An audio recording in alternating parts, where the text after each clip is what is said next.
Hello everyone, welcome to Andrew's Quest. Sorry, I'm looking down, there's a reason. Today, I'm going to do an activity in the book I've been rereading called Think and Grow Rich by Napoleon Hill. This is not a review of this book, however there will be a review eventually when I'm finished rereading it. But this is an activity in the pages of this book, which I feel is a great one. There's 28 questions you should answer to take an inventory of yourself. These are technically meant for the end of the year. Now, this is the beginning of the year, but this is when I happen to be rereading the book, and I realized, oh crap, I didn't do that. So, the answers to these questions apply for the calendar year of 2016, although I'm currently in 2017. So nothing from this year or the year before last year are going to pertain to these answers. And these answers are going to be quick, and I'm not going to really elaborate on them because I don't want this video to be an hour and a half. So, question number 1. Have I attained the goal that I established as my objective for 2016? No. The answer is no. Number 2. Have I delivered service of the best possible quality of which I was capable, or could I have improved any part of this service? The best possible quality, not always, not every single time. Especially when it came to the beginning of the year and the middle of the year. Number 3, have I delivered, sorry if I keep looking down. Sorry, number 3, I'll try this actually. Number 3, so, oh no, I shook the screen. Anyway, number 3, have I delivered service in the greatest possible quantity of which I was capable? I don't know what they mean by that. I've read this a few times, I don't know what they mean by that. I'm just going to say no. And maybe they mean like for every single person. And if I'm looking back from all the way to the beginning of January 2016, where I was like more in terms of where I was working, that like my job, no, I have not. The answer is no.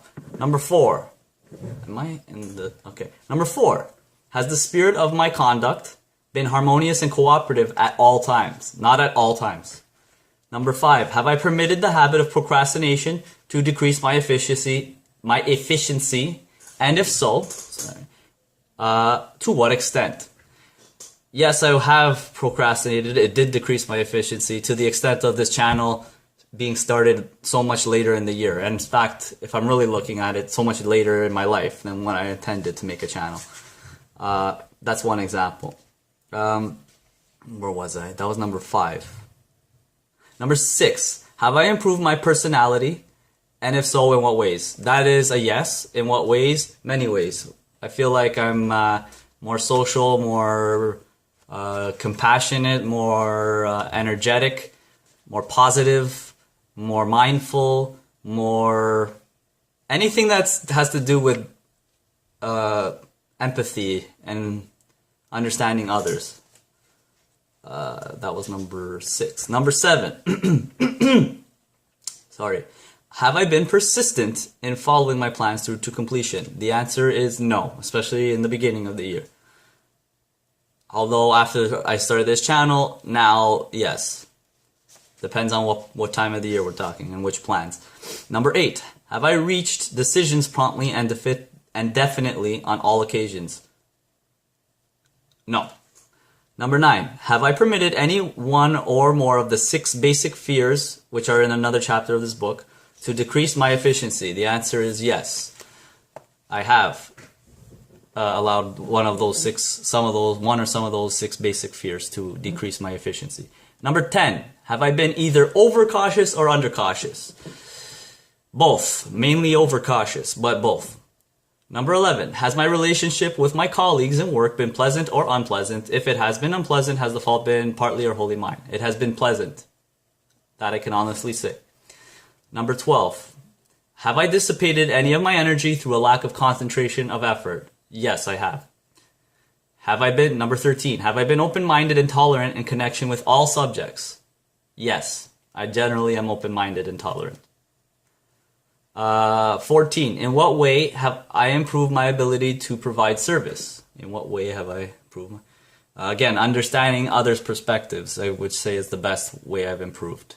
Not looking at just because what I'm offering as a service is the right thing, that doesn't mean that they believe that.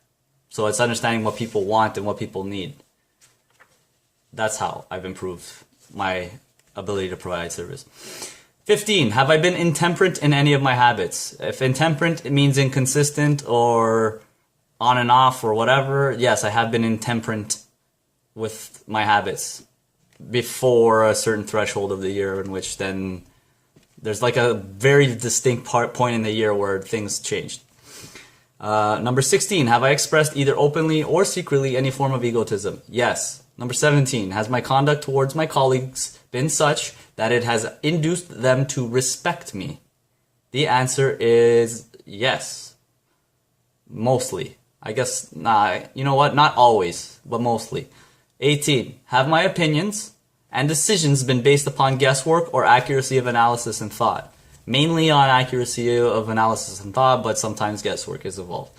Number 19, have I followed the habit of budgeting my time, my expenses, and my income, and have I been conservative in these budgets? Yes. As you know, I'm a very time management kind of person, and that also applies to money and expenses in terms of planning. Number 20, how much time have I devoted to unprofitable effort which I might have used to better advantage? How much time? A lot. I don't know. I can't really give you an honest amount.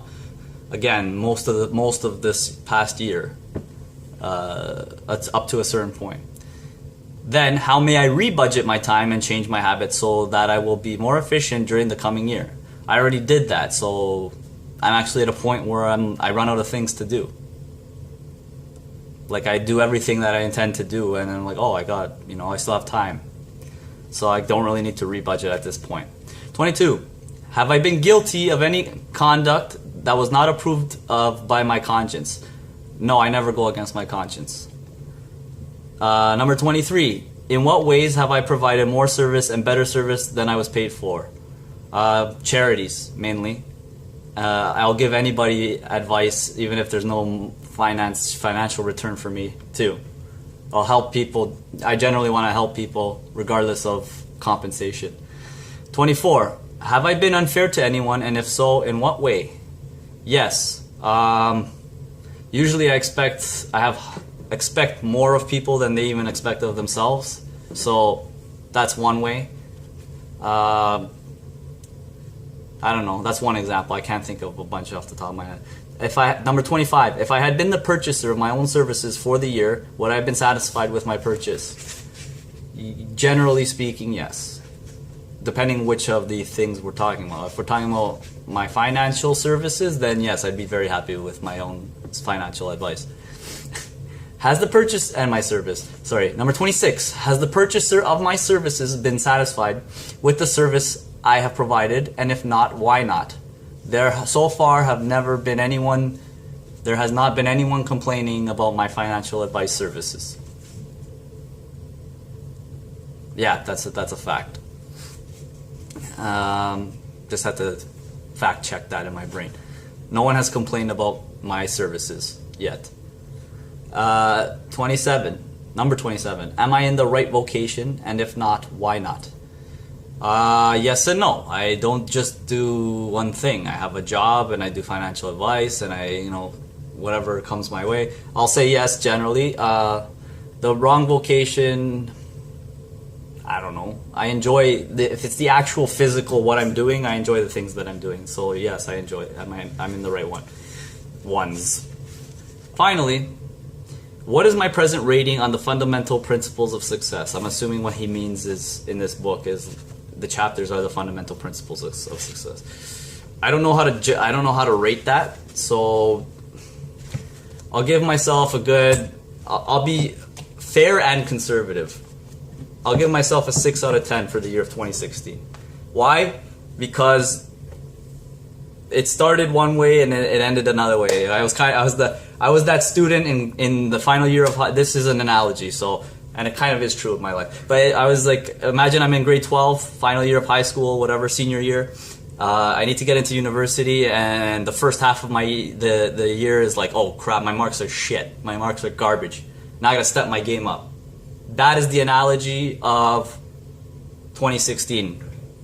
However, I'm not gonna start. I haven't started slacking now. That's 2017. In fact, I've actually got better than in the beginning of 2017. So from December 2016 to January 2017, I've actually increased every activity, like noticeably. And that is the 28 questions of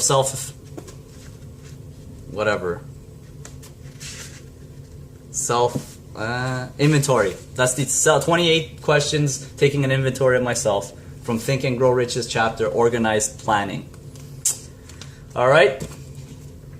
These are fun activities in these books to do, to kind of know thyself is what you should really be thinking about when you want to be successful. So that's all I have for that.